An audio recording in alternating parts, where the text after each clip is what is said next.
Hi friends, welcome to Isha's Diary. ഇന്ന് നമ്മൾ ഉണ്ടാക്കാൻ പോകുന്നത് സിമ്പിൾ ആയിട്ടുള്ള ഒരു കടലക്കറിയാണ്. ഒരു വൺ പോട്ട് റെസിപ്പിയാണ്. അപ്പോൾ നമുക്ക് അധികം ബുദ്ധിമുട്ടൊന്നുമില്ല. ഒരു അരമണിക്കൂർ കടല വേവുന്ന സമയം കൊണ്ട് തന്നെ നമുക്ക് കറി റെഡിയാവും. അപ്പോൾ നോക്കാം നമുക്ക് എങ്ങനെ ഈ കറി ഞാൻ ഉണ്ടാക്കുന്നതെന്ന്. ഞാൻ ഓവർനൈറ്റ് സോക്ക് ചെയ്ത് വെച്ച കടലയാണിത്. ഒരു കപ്പ് കടല എടുത്തിട്ടുണ്ട്.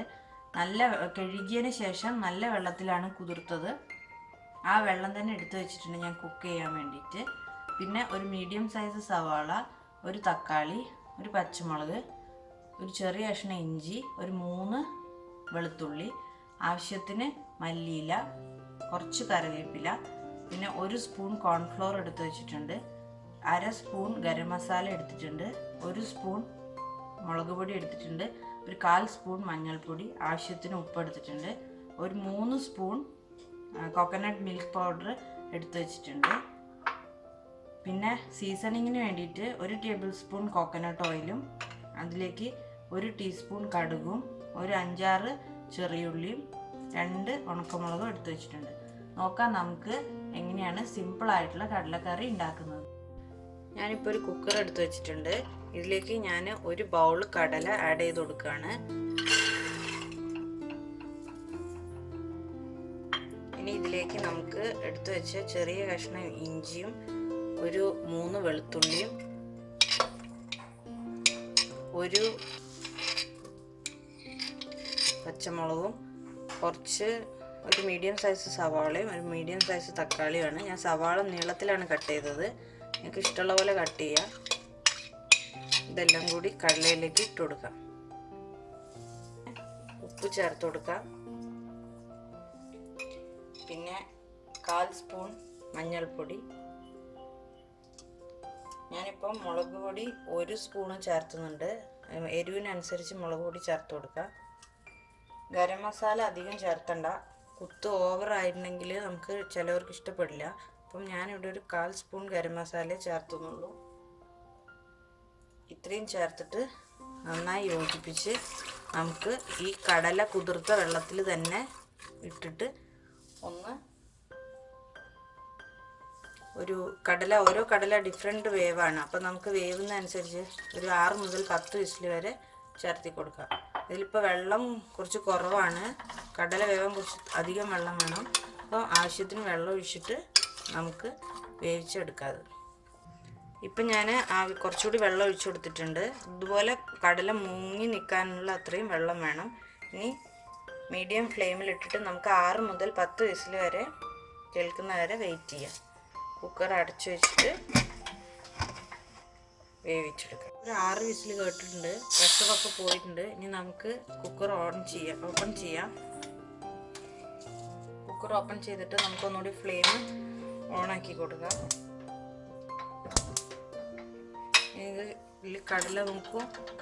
ഞാൻ വാങ്ങിയ കടല ഒരു 6 വിസിലിൽ വെന്ത് കിട്ടുന്നതാണ്. അപ്പോൾ വേവ് അനുസരിച്ച് വിസിൽ അടുപ്പിക്കുക. ഇനി ഞാനിത് കോൺഫ്ലോറും 1 സ്പൂൺ കോൺഫ്ലോറും 3 സ്പൂൺ കോക്കനട്ട് മിൽക്ക് പൗഡറും കൂടി 1/2 ഗ്ലാസ് ചൂടുവെള്ളത്തിൽ, ഇളം ചൂടുവെള്ളത്തിലോ അല്ലെങ്കിൽ ചൂടുവെള്ളത്തിലോ മിക്സ് ചെയ്ത് വെച്ചതായിരുന്നു. ഇത് ഇതിലേക്ക് ആഡ് ചെയ്യുക. കറി ഒന്ന് കുറുകി വരാനും പിന്നെ ഒരു കോക്കനട്ടിൻ്റെ ടേസ്റ്റ് വരാനും വേണ്ടിയിട്ടാണ് ഇങ്ങനെ ചെയ്യുന്നത്. ഇപ്പം കടലക്കറി റെഡി ആയിട്ടുണ്ട്. ഇനി നമുക്കിതിലേക്ക് എടുത്തു വെച്ചിട്ടുള്ള മല്ലിച്ചപ്പും കറി ലീവ്സും ആഡ് ചെയ്ത് കൊടുക്കാം. ഇതൊന്ന് നന്നായി തിളയ്ക്കട്ടെ. ഇതുവരെ വെയിറ്റ് ചെയ്യുക. തിളച്ച് കഴിഞ്ഞിട്ട് നമുക്ക് വറവിടാം. ഇപ്പോൾ കറി നന്നായി തിളച്ച് വന്നിട്ടുണ്ട്. ഇനി നമുക്കിത് സ്റ്റൗവിൽ നിന്ന് മാറ്റിയിട്ട് വറവിടാൻ വേണ്ടിയിട്ട് ഒരു പാൻ എടുത്ത് അടുപ്പിൽ വയ്ക്കാം. ഇപ്പോൾ ഒരു പാൻ അടുപ്പിൽ വെച്ചിട്ട് നന്നായി ചൂടായിട്ടുണ്ട്. ഇതിലേക്ക് ഞാൻ 1 table spoon coconut oil add ചെയ്യാണ്. കോക്കനട്ട് ഓയിൽ നന്നായി ചൂടായിട്ടുണ്ട്. ഇതിലേക്ക് ഞാൻ 1/2 ടീസ്പൂൺ കടുക് ആഡ് ചെയ്യാണ്.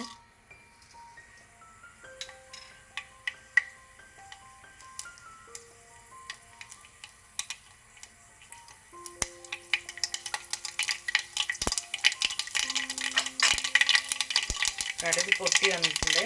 ഇനി ഇതിലേക്ക് 2 ഉണക്കമുളകും ഒരു 6-7 ചെറിയുള്ളി ചെറുതായിട്ട് ചോപ്പ് ചെയ്ത് വെച്ചതാണ്. അതുകൂടെ ആഡ് ചെയ്ത് കൊടുക്കാം. ഇതൊന്ന് നന്നായി വാടി വരട്ടെ. ഇപ്പോൾ ചെറിയുള്ളി നന്നായിട്ട് വഴണ്ട് വന്നിട്ടുണ്ട്. ലൈറ്റ് ബ്രൗൺ ഷെയ്ഡൊക്കെ വന്നിട്ടുണ്ട്. ഈ സ്റ്റേജിൽ നമുക്ക് ഓഫ് ചെയ്തിട്ട് കറിയിലേക്ക് ഇത് ഒഴിച്ചു കൊടുക്കാം. ഇപ്പോൾ കറി നോക്കൂ, നന്നായിട്ട് കുറുകി തേങ്ങ അരച്ച പോലെ തന്നെ ആയി വന്നിട്ടുണ്ട്. ഇനി ഇതിലേക്ക് നമുക്ക് ഈ ചെറിയുള്ളി വറവിട്ടത് ആഡ് ചെയ്തെടുക്കാം.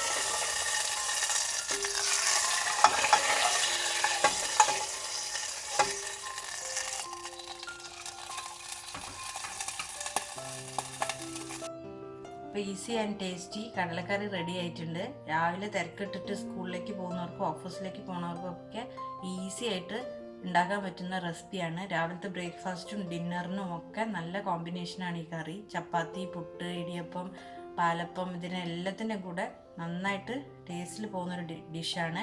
അപ്പോൾ എല്ലാവരും ഇത് ട്രൈ ചെയ്ത് നോക്കുക. ഇഷ്ടപ്പെട്ടിട്ടുണ്ടെങ്കിൽ ഫ്രണ്ട്സ് ആൻഡ് ഫാമിലി ആയിട്ട് ഷെയർ ചെയ്യുക. പിന്നെ എൻ്റെ ചാനലിൽ ഞാനിടുന്ന റെസിപ്പീസ് നിങ്ങൾക്ക് ഇഷ്ടമാവുന്നുണ്ടെങ്കിൽ എൻ്റെ ചാനൽ ഒന്ന് സബ്സ്ക്രൈബ് ചെയ്യണേ.